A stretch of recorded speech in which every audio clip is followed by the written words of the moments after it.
On the 17th of July, the Department of State designated TRF as a foreign terrorist organization and a specially designated global terrorist. Now this comes in the wake of the extradition of Tharoor Rana, who was involved in the 26/11 attack. And when people ask today, how successful is your foreign policy?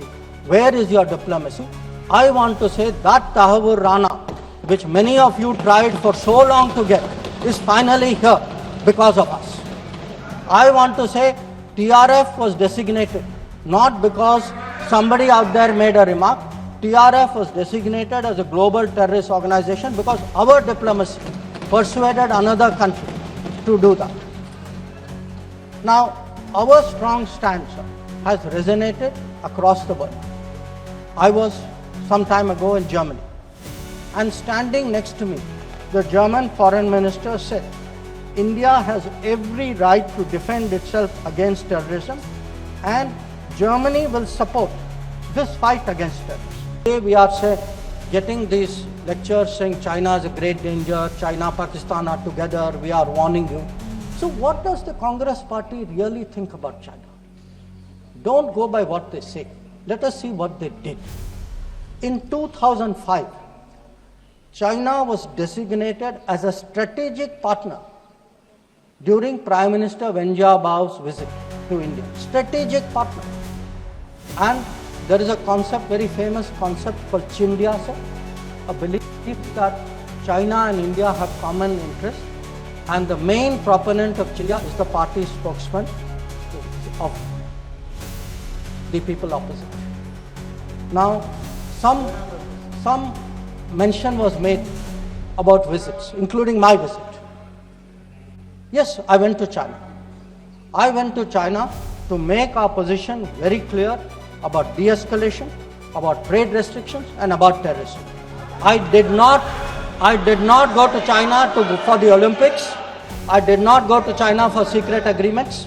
I did not go,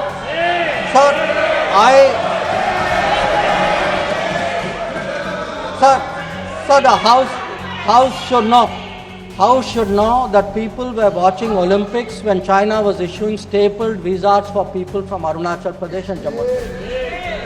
This is the reality of China. Now, let me really tell you, sir, how is the relationship with China. Some years ago,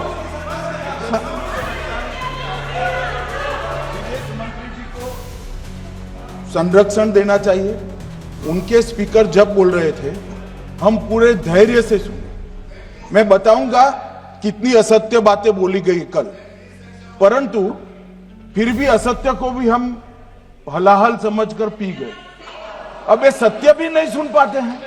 माननीय अध्यक्ष, मुझे लगता है आपको protection देना चाहिए। बैठे बैठे टोका टोकी करना सबको आता है, ऐसा नहीं हमें नहीं आता, मगर इतने गंभीर विषय पर चर्चा जब हो रही है तो सरकार के प्रमुख विभाग के मंत्री को बोलते हुए बैठे बैठे टोकना ये विपक्ष को शोभा देता है क्या? मान्यवर, आपने बिल्कुल उनको आग्रह से कहना चाहिए, वरना हम भी हमारे मेंबर को बाद में समझा नहीं पाएंगे। Sir, we heard today a lot about what was supposed to be the thinking. बैठे आपको इजाजत नहीं, बैठे। Sir, we heard about warnings about China, cautions about China. You know, China is planning this, China is planning that. But sir, I want to remind this House, Doklam crisis was on. The leader of opposition decided to get a briefing from whom? Not from the government, not from the emir, from the Chinese ambassador. He took his briefing from the Chinese ambassador when our military was confronting the Chinese military in Doklam. This is regarding the US activity during this period. Sir, I'd like to inform the House that on the 9th of May, Vice President J.D. Vance called the Prime Minister warning of a massive Pakistani attack in the next few hours. Prime Minister, in his response, made it very clear that if such an attack happens, it would meet with an appropriate response from us. Now, sir, that attack took place and was foiled by our armed forces, and I think the House should collectively appreciate the performance of the armed forces in foiling what was a massive attack on the 9th and 10th of May. Now, our response, which the Prime Minister promised, was delivered, and it was delivered with devastating effect. I don't have to say anything. Every member has seen satellite pictures of Pakistani airfields. You can see from the state of those airfields, which is shown by the pictures, what was our answer. Now, on the 10th of May, we received phone calls sharing the impression of other countries that Pakistan was ready to cease the fight. Our position was, if Pakistan was ready, we needed to get this as a request from the Pakistani side through the DGMO channel. That is exactly how that request came. Now, I want to make two things very clear, sir. One, at no stage in any conversation with the United States was there any linkage with trade and what was going on. Secondly, please listen. Secondly, there was no call between the Prime Minister and President Trump from the 22nd of April, when President Trump called up to convey his sympathy, and the 17th of June, when he called up Prime Minister in Canada to explain why he could not meet. Now, the focus for our diplomacy was understandably the UN Security Council. And Honorable Speaker, sir, the challenge for us was that at this particular point, Pakistan is a member of the Security Council. We are not.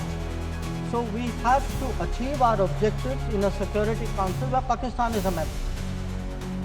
Now, our goals in the Security Council were two. One, to get an endorsement from the Security Council of the need for accountability, and two, to bring to justice those who perpetrated this attack. And I am glad to say, Speaker sir, and I hope that this is appreciated and recognized by the House. If you look at the Security Council statement of 25 April, the members of the Security Council condemned in the strongest terms the terrorist attack.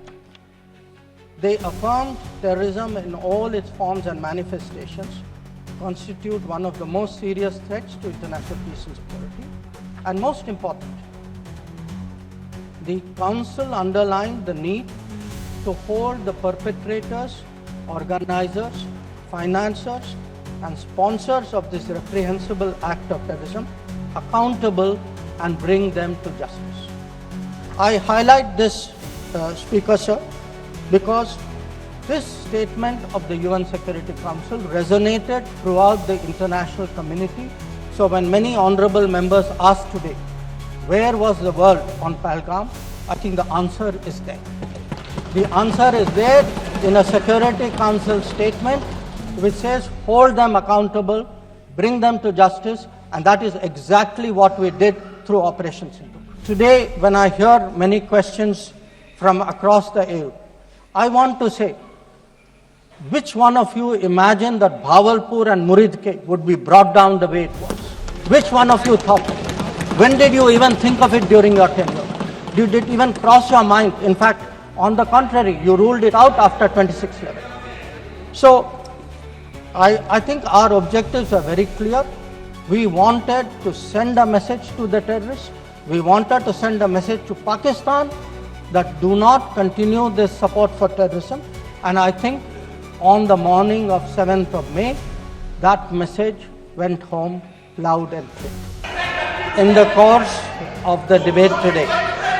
Some points were made by members of the opposition. I would like to respond to some of them. We were asked, why did you stop at this time? Why did you not go further? Please see who's asking this question.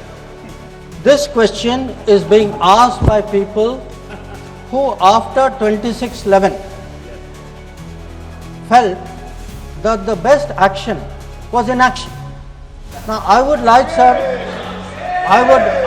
sir to read out, because one member said, nowadays BJP members like reading from books. You get the truth in books. Sometimes you don't like what we read in books.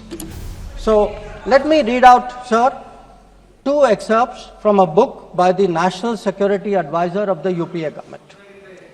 After 26/11, a chapter, this is a book called Choices.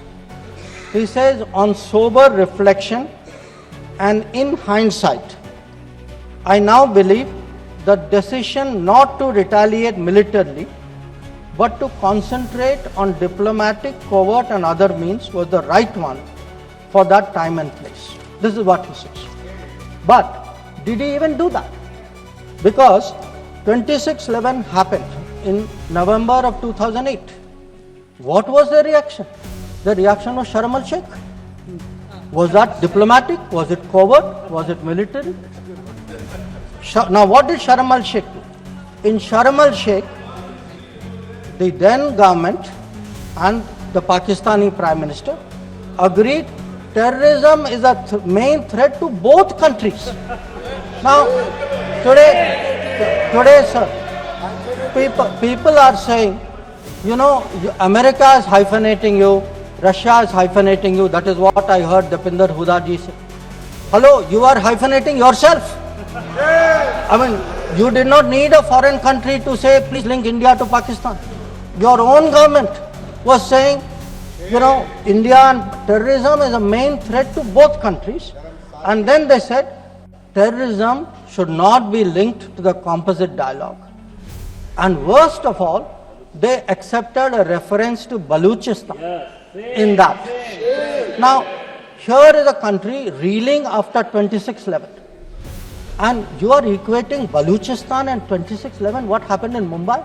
And you are saying that the perpetrator and the victim have both got a problem. And then now you are asking me, why didn't you go further? People who did nothing are asking a government which did so much, saying, why didn't you do more? Now, you might think, sir, that this is a one-off. But this is a habit, because this is the thinking in that part of the house. Some years ago, there was, if you remember, sir, the Mumbai train bombing. The Mumbai train bombing happened in July of 2006. In September of 2006, 3 months after the Mumbai train bombing, at Havana, the UPA government with its Pakistani counterpart condemns all acts of terrorism as though we are both again equal, and agrees that it's a scourge that we need to effectively deal with together. And then they directed again resumption of dialogue. So what I want to highlight is, for people who did nothing to have the temerity, the gumption today to ask a government which did so much, which brought down Bahawalpur and Muridko, to say, why didn't you do more? I think it's extraordinary. Now, sir, we also heard from one of the early speakers saying we are now facing a two-front, and that the leader of opposition has been warning us about two-front. Now, all I can say, sir, is the person who said it, and maybe the leader of opposition, must have missed their history lessons in school. I'll tell you why. Because I would like to walk you through the history of this two-front. The two-front started because of something called POK. POK was created in 1948-49 by the government of this country by not completing the job of what was to be done. Now, sir, the House should note these dates. The two-front started 1963, when the Shaksgam Valley was ceded by Pakistan to China as a result of an agreement. Then in 1966, the Karakoram Highway was agreed upon, which took 20 years, was completed in 1986. Now, references were made to China-Pakistan military collaboration. So when did this collaboration start? I'll give you the year, 1966.